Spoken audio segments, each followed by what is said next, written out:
Hello, what's up mga ka-Abians? Currently, nasa airport na naman tayo. I don't feel good. Kaya kung naririnig nyo yung boses ko, medyo may sipon. But yes, again, we're going somewhere. Binilisan ko lang yung kain sa Pags. Actually, kakalabas ko lang from the lounge. Kasi natapos ako sa immigration, mga malapit na mag-7. And then yung boarding time is 7:50. So, tinatakbo ko na yung lounge, tsaka mabilis na akong kumain para lang makakain. Yun lang din naman yung hinahabol ko. Makakain ako sa lounge before ako umalis. Yung flight ko today is 8:35. It's currently almost 7:50, which is yung boarding time. First time ko mag HK Express as my primary airline going to Hong Kong. I'll be spending few days doon. Let's just wait hanggang mag-board na tayo. And then, see you sa Hong Kong. 2,000 years later. Hello, good morning. Ay, hindi na ako nakapag-follow up ng aking vlog last night because super pagod na talaga from the airport. I guess dumating ata ako ng 11 p.m. And then, nagmamadali ako kasi may bus akong hahabulin which is A21. Meron din naman sanang N21 pero the A21 would be pinaka-efficient kong masasakyan. Yun ay papunta sa Hong Hom Station. Pagdating ko kagabi, parang hinanap ko lang yung Bank of China. So nag-withdraw ako doon ng Hong Kong dollars. And then activated my eSIM. At saka ano pala, parang medyo scared pa ako kasi hindi ako kumuha ng physical copy ng Octopus card. Octopus card ang transportation card or parang multipurpose card. Hindi ko pa alam kung paano gamitin yung Octopus card na nasa iPhone. Kasi pwede kang kumuha ng parang virtual card na pwede siyang itap. Aksidente ko lang siyang na-discover which is you have to double tap pala the power key para ma-activate yung wallet. And then pag nakalagay na tap to reader, ayun, pwede mo na siyang itap. Yun yung ginamit ko sa A21 bus. Bumaba ako ng Manming Lane kasi yung nabook kong hostel sa TST, hindi sila tumatanggap ng 24-hour check-in. So, I need to adjust. So, naganap ako ng hostel na tumatanggap ng 24-hour check-in. So, nakakita ko dito malapit sa YMT. Yung pangalan ng hostel ay Yasi Inn. Nakapag-check out na rin ako today. Yeah, so may kasama lang ako nag-breakfast. Kakakilala ko lang sa kanya. Kumakain kami ngayon ng breakfast. And then, coincidentally, same kaming pupuntahan which is Ngong Ping Village. I guess magkasama kami for the whole day. So, after naming mag-breakfast ng kasama ko sa Red Tea, malapit lang yun sa YMT. Bumili na ako ng jacket sa GU kasi normal temperature dito sa city is 18 degrees. Tapos pupunta pa kami ngayon sa Ngong Ping which is medyo bundukin and it's I believe mas malamig. Kakasakay lang namin sa Mongkok papunta sa Liking and then interchange papunta sa Tung Chung Station. Currently nasa Ngong Ping 360 cable car na station. So we're waiting for one friend which is roommate ko kanina sa Yas Inn. Ayan, so ito may map dito. Ayan, so the Giant Buddha, tapos meron silang cable car. The cable car daw takes like 25 minutes. Tapos doon, you can go to the Big Buddha, Wisdom Path, the Polin Monastery. Ayan. Okay, I asked my friend's name. His name is Renato. He's from Peru. Yung isa naming inaantay is Gon. He's from South Korea. So, malapit na daw siya. Nasa Disney station na siya, which is one station away from Tung Chung. And then, sabay kami pupunta doon sa Big Buddha. So, nag-aantay na lang kami ng cable car na standard. Yung system nila dito is that parang by group. So, hindi lang exclusively kayo ang makakasakay sa cable car. Ayan.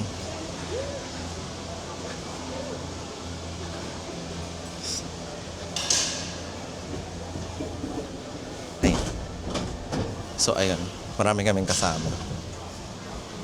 4 person? 3? Okay, stand up. Get closer to picture. 3 person. Okay. Okay.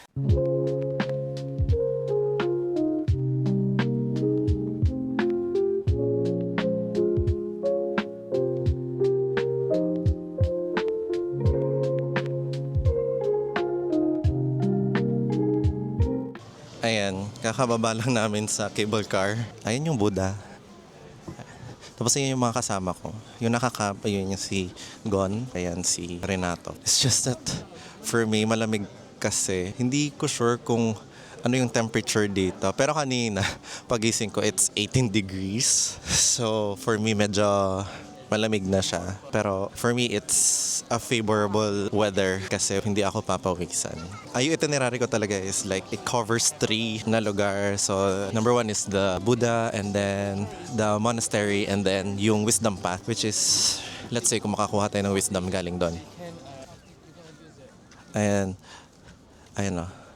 So Pollen Monastery and Big Buddha. So i-hike natin yan. Nag-pass by kami doon sa mga different generals that represents a specific zodiac sign. Naghahanap ako ng zodiac sign ko, which is I'm a pig. Pero nalagpasan ko siya. Probably later, babalikan ko. But right now, we're here. I-hike namin yan papunta sa taas.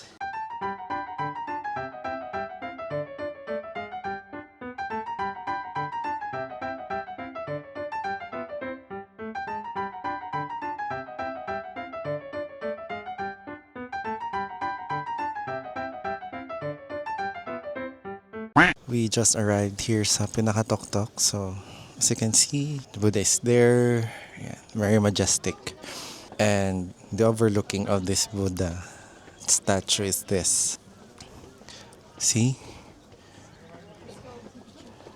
So currently it's pretty foggy, cloudy. Yeah. So apart from that, there's other statues that offers gifts to the Buddha there.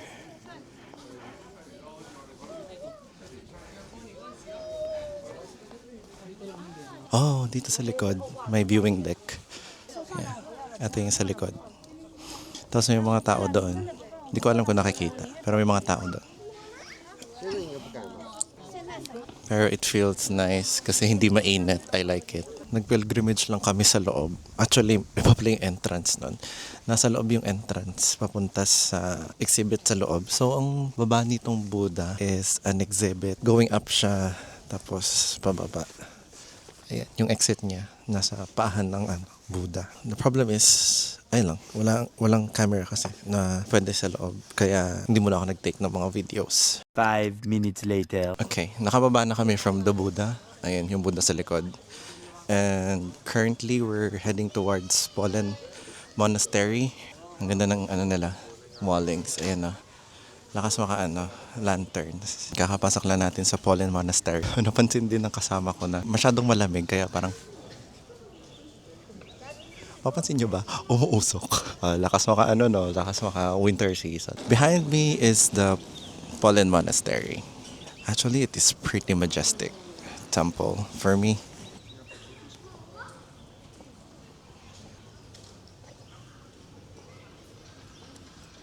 Nasa likod tayo ngayon ng Pollen Monastery, and here we can see the Grand Hall of 10,000 Buddhas. Hanggang dito lang yung viewing, pero look at that. Ang daming Buddhas. Ayan, for the last part ng trip, napahay kami tuloy. Actually, pupunta kami ng Wisdom Path. It's a 6 minutes walk. Hindi na lang yung mga kasama naman. Tsaka hindi naman sila maaarte. Pero yung path na pupunta doon, hindi ko naman masasabing masukal. Pero makitid siya. Ito yung path. So, ang lakas na tuloy maka wrong turn. Pero no, kidding aside. Nakapagod na. Easy 10K. Pero hopefully malapit na kami. Sa likod ko, yung nakasunod, ayan, si Gon. Tapos yung nasa una kanina, si Renato. Ayun! Okay, eto na. Yung sa likod ko, ayan, yung may arc, is going to Lantau Peak. And eto yung gusto namin puntahan is the Wisdom Path.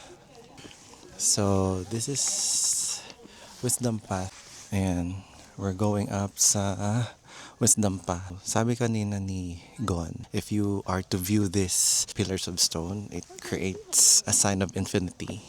Ayan, pero I don't know what's the significance of the infinity, pero oh yeah, 8 is a number that is considered lucky sa Chinese. So 8 ensembles infinity. I don't know if my camera gives justice to to this beauty of the pillars, pero it's really nice. Umikot lang kami sa Wisdom Path. We met someone who's trying to decode the idioms or like writings sa pillars, because every pillar has characters on it, and it's basically a Buddhism precepts. So someone tries to decode one pillar, it means everything means nothing. Nakakagulat yung ganong explanation. One of my friends tries to make it a little bit clearer, like sabi niya, kung nagalit ka daw, at the end of the day, di rin yun nagmamatter. Walang bearing. So parang, nagalit ka lang. Wala siyang like significance sa sarili mo. Para siyang ganyan. And it really like enlightens you. Probably. That's one of the good reason na tinawag siya na wisdom path. Kasi may makukuha ka talagang wisdom. Alright, now, we're going back sa Nongping Station. Pabalik na sa sa Tungchung. Kasi nagugutom na tong mga kasama ko. And yeah, that's the wrap of our Nongping Village tour. Mabilis lang actually. So, sumakay na ako ulit ng cable car. Actually, kasama ko sila. Tatahimik na nila kasi mga gutom na. Kanina pa sila nagre-reklamo na na gusto na daw nilang kumain ng dim sum. Pero ayan, AC 10K yung steps doon sa bundok-bundok. Pero ayan, thank you so much sa Nongping Village. Actually, maganda yung culture nila. What they're trying to teach doon sa Wisdom Path. Siguro mas na-enjoy ko doon is the Wisdom Path kasi mas marami akong na-discover or nalaman doon. So, right now, pabalik na ako, I don't know. Siguro kakain muna kami ng dim sum. Tapos pabalik ako dun sa hostel. I'll pick up my bag kasi I'll get my bag. Tapos magta-transfer kasi ako ng hostel to sa TST.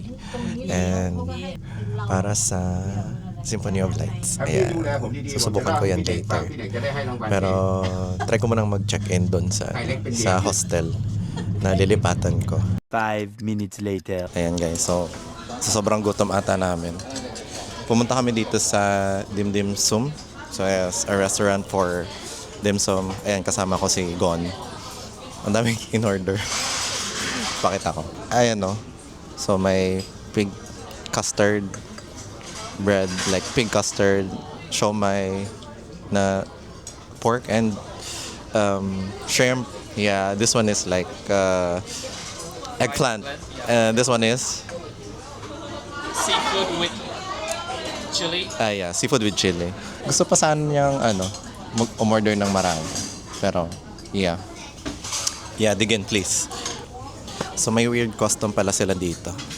Yung cutlery or yung mga binibigay nilang utensils, huhugasan mo siya. It's either from heated water, hot water, or kanina kasi sa red tea, heated water siya. Dito kasi tsaa. So nakakagulat yung custom nila. I mean, I heard already na pwede mo siyang hugasan with hot water, pero never I have like imagined na pwede palang tsaa. How's that? Yeah, it was good. It was good. For my opinion, it's not that spicy, but it could be.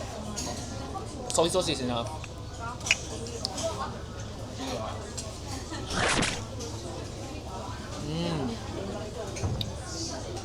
Ay, kanina hindi na yan nakakausap kasi sobrang gutom na.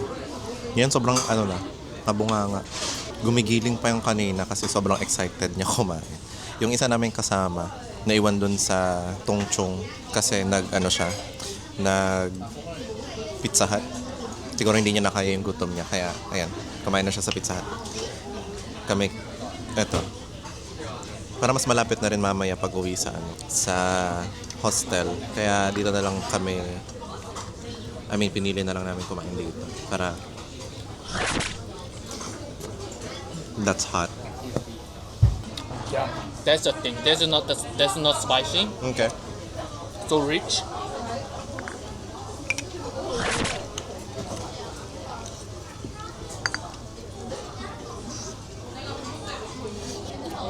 We should try that one actually.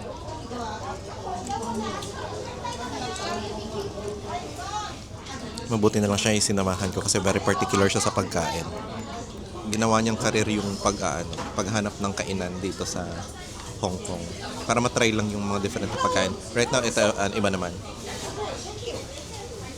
Sinasabi niya hindi daw siya maanghang. So, try natin.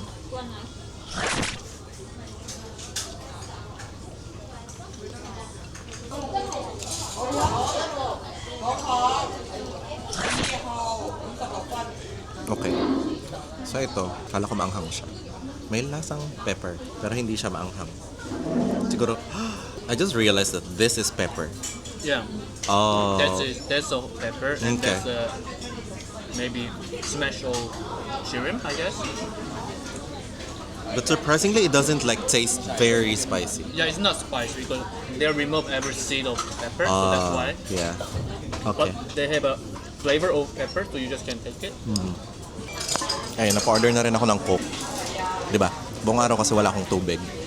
So yung probably yung liquid lang na nainom ko today is yung kape. That's it. So very bad. May option akong tubig. Pero nag-coke ako.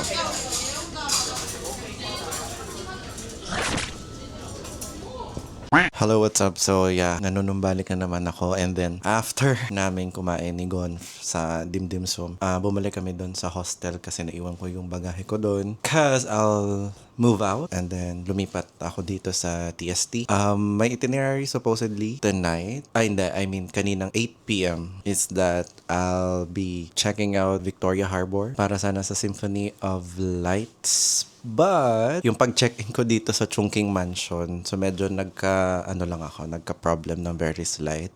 But luckily, I was able to get in. Yeah, here's my mini room tour. So, like, this is a solo room. Right now, it's already like almost 10 p.m. Kaya lalabas ako to grab some dinner. Kasi yung kinain namin kanina ni Gon, it's just like a little bit of snacks. Although, medyo marami yon. Pero yun, lalabas pa ako. I'm targeting to go to Temple Street for, night market. And then, check ko dun kung anong pwede kong makain. And then, yung kasama ko kanina sa hostel na si Renato, he's there kanina pa. Ayan, so, mini-message ko siya kung nandun pa siya. And then, magmi-meet up na lang kami. 5 minutes later. Kakarating ko lang dito sa Temple Street, parang market, and ang daming pagkain. So, naisip ko kung anong kakainin ko. Hindi siya masyadong matao, tapos medyo malawak yung place. As per Renato, andyan sa likod. Teka, nasa ba siya? Ay, dito pala siya. Ayun, oh. Hold on. Nasaan na siya? Ayun, yan. Yung tumitigan. Pero may na-mention kasi siyang something. It reminds me of Patpong Night Market.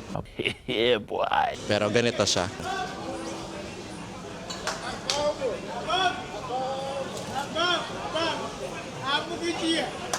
Ayan. So, samot-saring choices. Pero, parang trip ko yung sinasabi niya kanina na na parang stir-fried rice. Pero hindi ko pa mahanap. So, may food court daw dito. Dito sa later part, teka. Ayan. Puro na mga mga parang pasalubong or parang mga goodies. Ayan. Bags. Ayan. So, ito lang. Pahirapan lang talaga mag-vlog dito kasi dumadami na yung tao. Pero, dead ma sa basher. Ayan. Kasi, wala sila dyan. Maraming tumitingin sa akin pero dead ma sa basher. Yeah. Tinuturo ni Renato yung mga kababalaghan dito sa kababalaghan dito. Ayun, nakahanap ako ng dinner for tonight. Papakita ko lang. Ano yung in-order ko. So, I ordered chicken fried rice. Ayan. That is 78 Hong Kong dollars. Kaya pala siya medyo pricey. Kasi good for two siya. Yung kasama ko naman, hindi naman siya kumakain. Yung pinoproblema niya, kung anong oras na bumubukas yung Disneyland. Kasi same kami ng itinerary bukas. Punta kami ng Disneyland bukas. Siya yung tagaplano ko. Mas marami siyang alam kasi nakapunta na siya sa maraming Disney. Pakita ko siya. Can you say hi to the vlog? Hi. Yeah. Ganun lang siya. Ganun lang yung niya. Ganun lang yung atake niya. That's it. So baka yung sobra, baka i-take home ko na lang kasi sobrang dami. Pwede ko pang kainin bukas kasi wala akong ref. Pero okay lang. Primary concern ko ngayon, wala masyadong tubig. Kaya bibili na naman ako sa 7-Eleven ng tubig. Kakaalis ko lang sa Temple Street. So pina-take out ko na yung aking fried rice because it's very, very marami. Ayan. So currently it's 11:50 p.m. and I'm heading towards Jordan Station. Pabalik na sa TST. Pero iniisip ko if dadaan muna ako ng Watsons kasi I don't know, I might get some like cold meds kasi hindi pa rin nag-improve tong aking cold. Pero hindi na lang pala. Kasi sarado na. So guys, dito ko na lang puputulin ang aking video kasi pagdating sa bahay mamaya, I'll be sleeping my tired body kasi nakakapagod ang araw na to. Wala pa akong matinong tulog since last night kasi namamahay ako. Siguro mga quick naps lang in between pero not really, yung deep sleep.